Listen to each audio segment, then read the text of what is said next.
Are you looking for the best gaming graphics card? In this video we will look at some of the 5 best gaming graphics card on the market. Before we get started with our video, we have included links in the description. So make sure you check those out to see which one is in your budget range. Starting at number 1. NVIDIA GeForce RTX 4070. The NVIDIA GeForce RTX 4070 is the best graphics card in our opinion.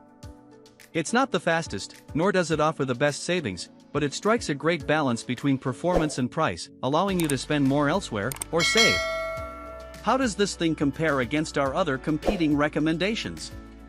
It's plenty good, coming in behind AMD's Radeon RX 7900 XT, but offering a considerable MRSP discount of around $300. Being an RTX 40 series GPU, this card uses the same Ada Lovelace architecture as the mightily impressive NVIDIA GeForce RTX 4090, the best gaming card available.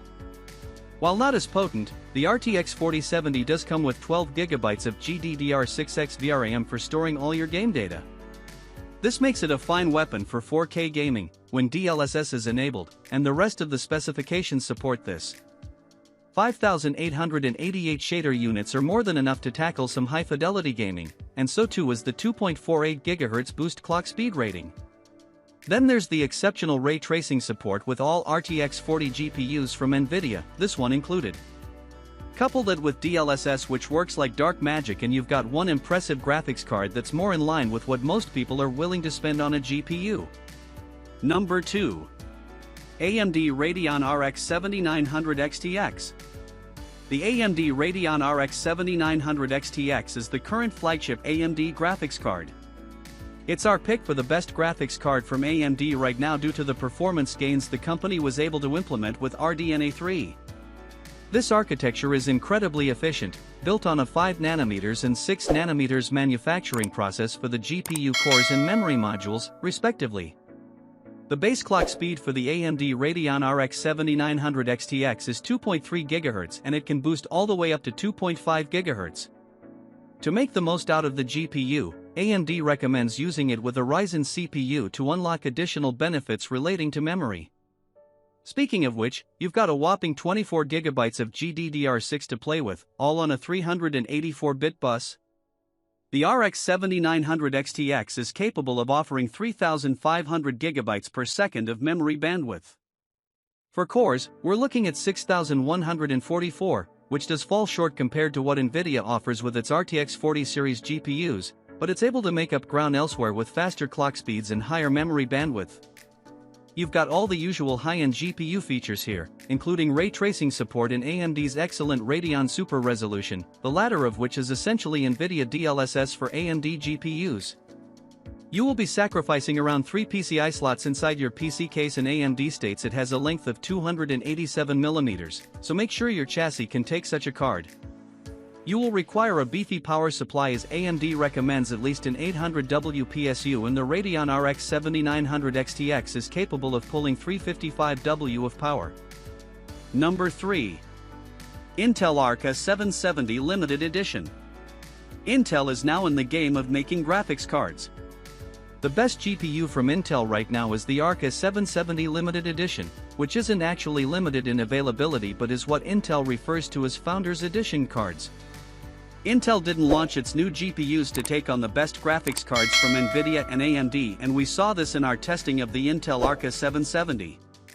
It's still quite the capable machine for 1440p gaming, however. Inside the GPU, you'll find 32 SE cores, 8 render slices, 32 ray tracing units, and 512 XMX engines. This basically means it's good for 1080p and 1440p gaming. With ray tracing enabled in games, the Intel Arc 770 can actually perform well enough to take on some of NVIDIA's older RTX GPUs.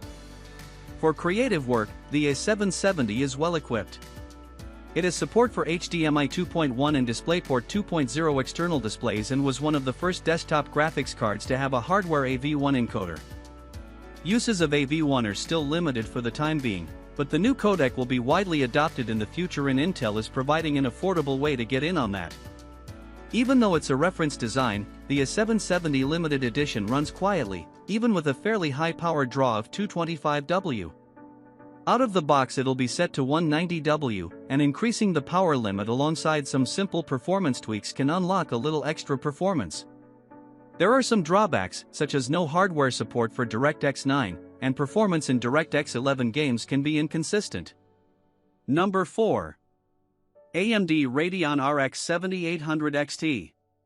If you want the best value GPU for 1440p and some 4K gaming, look no further than the AMD Radeon RX 7800 XT.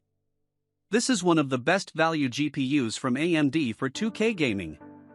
With 3840 shader cores, 60 ray tracing cores, and 120 AI/accelerator cores, you can enjoy some high-fidelity gaming on a budget. Other specifications include a boost clock speed of 2.4 GHz, 16 GB of GDDR6 RAM, and a memory bandwidth of 2708 GB per second. This is excellent for 1440p gaming, and you'll be able to do some more 4K gaming than what would be possible with our RTX 4060 recommendation in this collection.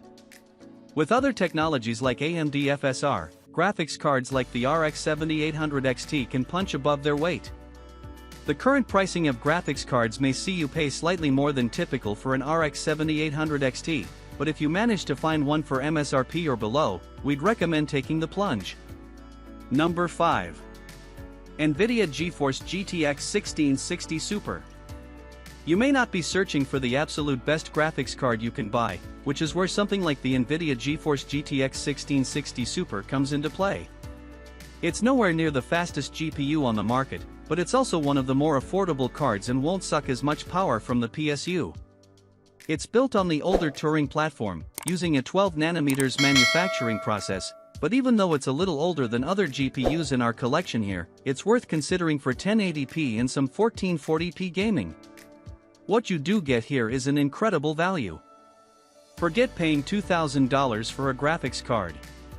The GTX 1660 Super has a base clock of 1.5 GHz and a boost clock of 1.8 GHz.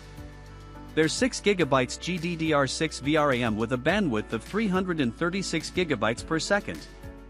It's recommended this be used with a 500W PSU or above, since it has 125W TDP. And if you're into streaming, you'll be pleased to learn the GTX 1660 Super has enhanced Turing Venk. The GTX 1660 Super offers more value now, especially when you're not looking to get a generational leap in performance. The best part about this GPU is that it doesn't demand a sophisticated cooling solution. Any build with decent airflow should be enough to push this GPU to its limits at stock settings.